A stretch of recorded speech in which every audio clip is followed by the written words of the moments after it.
This is Leah Pongratz in EDLP 801, and this is my assignment for Pathway to an Applicable Case. After reviewing the DARE tool and its 6 domains in their entirety, the one domain that I find most applicable to my work is to provide access to rich, deeper learning, culturally responsive curricula, and practices. In thinking about the questions that the DARE tool provides as a way to assess my work and the work of my district, starting with this question, does every student have access to curricula and assignments that are rigorous, authentic, relevant, and well-rounded? My answer to this is both yes and no.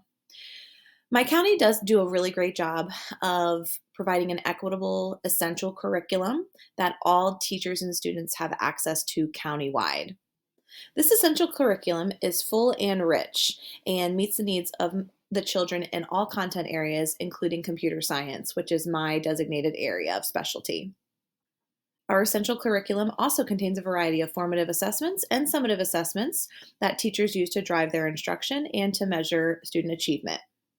There are also some examples of project-based learning that occur throughout the essential curriculum that give students the opportunities to make connections not only to their own life, but to the real world around them. Teachers are provided with ample opportunity to build capacity in curriculum knowledge through use of our content specialists, myself as an ed tech coach, and my counterparts, as well as countywide PD. However, some problem areas that I perceive that are related to this question are that Title I schools are usually provided with more culturally responsive professional development opportunities for teachers that serve a diverse student body. This helps them scaffold within the essential curriculum that is very rich in and of itself, but it only gives those teachers that are in those buildings the opportunity to kind of dive deeper into that culturally responsive lens. Also, the learning environments are not always integrated by race or socioeconomic status or linguistic backgrounds. So, for example, Title I buildings in our county might have more diverse students, including students of various races, various socioeconomic statuses, and EL learners, where a non-Title I building might not see diversity. And thinking about a second question that the DARE tool uses, does every student have access to college and career-oriented instruction? My answer to this was yes. We analyze data in all areas, and we analyze it and filter it by school and race. So we look at the honors classes, AP, IB, and dual credit courses through our local community college that are integrated with our high school programs. We also analyze the college prep curricula. We also have our Washington County Technical High School, which provides career technical education for students who might pursue a career directly out of high school. We analyze the data by that school and by race as well. And student service learning opportunities and internship are required throughout our district. So, for example, by the time a student graduates high school, no matter their race, they are required to complete a certain amount of student service learning hours, and internships are made available mostly at the Washington County Technical High School, which sets up job readiness programs for after high school graduation.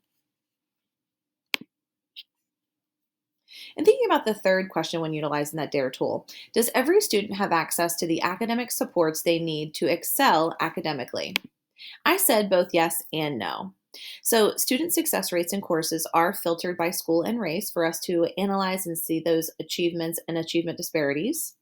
Students also have access to enrichment activities through a gifted and talented program. Each elementary school in our county has a gifted and talented program within their own building. So students are afforded that opportunity each and every day. And each school does have adequate and equitable access to counseling staff. However, sometimes there's not access to supplemental tutoring, and it depends on the school and the funding. So, for example, back to the Title I buildings, they usually are provided with more state funding, and that allows their teachers to provide supplemental tutoring outside of the school day because they are compensated for their time, and they are able to provide for the learners in those buildings. Also, expanded learning, meaning summer schools, after school, any kind of double block program, I would say also depends on the school and the funding. Those Title I schools traditionally just have more funds to pay teachers to work outside of their contractual day. And those are our most diverse learners. So, in looking at achievement disparities, we are seeing gaps that we want to try to close through the use of these expanded learning programs. Now, with that being said, all of this is based on a traditional school year.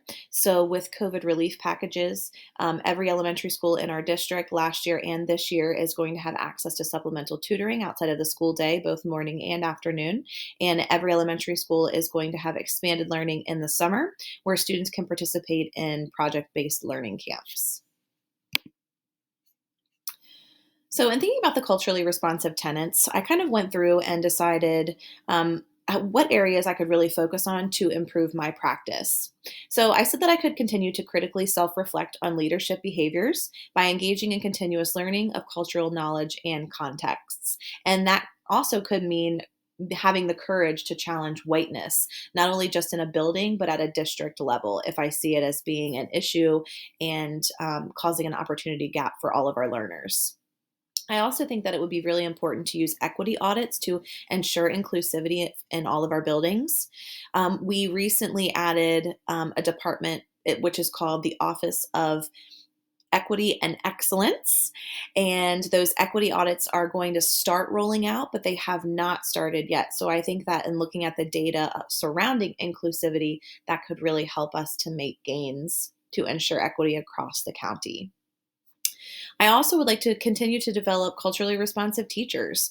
My role as an ed tech coach allows me the opportunity to work in all 26 elementary schools with all classroom teachers and library media specialists. So I think that it's really important to continue to develop those teacher capacities in culturally responsive pedagogy, and not just at the Title I schools.